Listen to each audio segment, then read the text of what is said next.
Hello everyone. இன்றைக்கி இந்த வீடியோவில் பார்த்தீங்க அப்படின்னா ஒரு குட்டி மினி விளாக் தான் பார்க்க போகிறீங்க.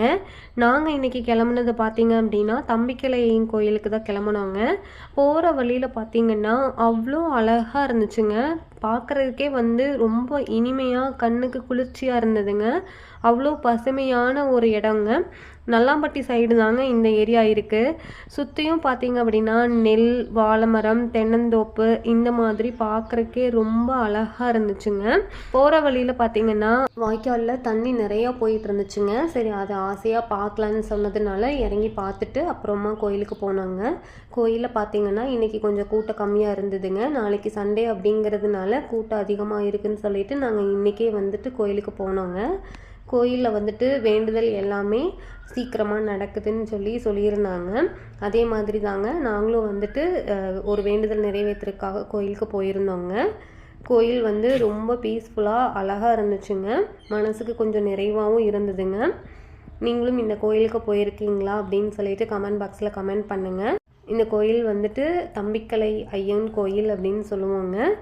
ரொம்ப ஃபேமஸான கோயிலுங்க. கோயிலில் பார்த்திங்கன்னா அத்திப்பழம் இருந்ததுங்க. நாட்டு அத்திப்பழம் இருந்துச்சு.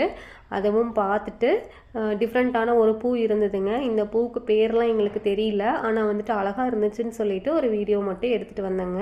இந்த வீடியோ பார்த்துட்ருக்கிறவங்க யாராவது இந்த கோயிலுக்கு போனீங்க அப்படின்னா மறக்காமல் கொஞ்சமாக அரிசி, பொரி இந்த மாதிரி ஏதாவது எடுத்துக்கோங்க. ஏன்னா அங்கே புறா நிறையா இருக்குது.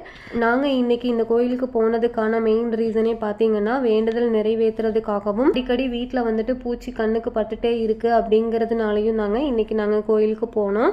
கோயிலுக்கு போயிட்டு வந்ததுலேருந்து கொஞ்சம் மனசுக்கு ரிலாக்ஸாக இருக்குங்க. முன்னாடி ஒரு டைம் நான் மனசில் வேண்டியிருக்கேங்க கோயிலுக்கு வரேன்னு சொல்லிட்டு. ஆனால் எதிர்பாராத விதமாக இன்றைக்கி நான் இந்த கோயிலுக்கு போகிற மாதிரி இருந்துச்சுங்க. இந்த மாதிரி எனக்கு 2 டைம் கோயிலுக்கு போகிறக்கு ஒரு வாய்ப்பு கிடச்சிதுங்க. வேறு ஒரு கோயிலுக்கும் மனசில் வேண்டி வச்சுருந்தேன். அதுவும் திடீர்னு போகிற மாதிரி அந்த கோயிலுக்கு வர வச்சுதுங்க சாமி. இந்த டைமும் அதே மாதிரி தாங்க.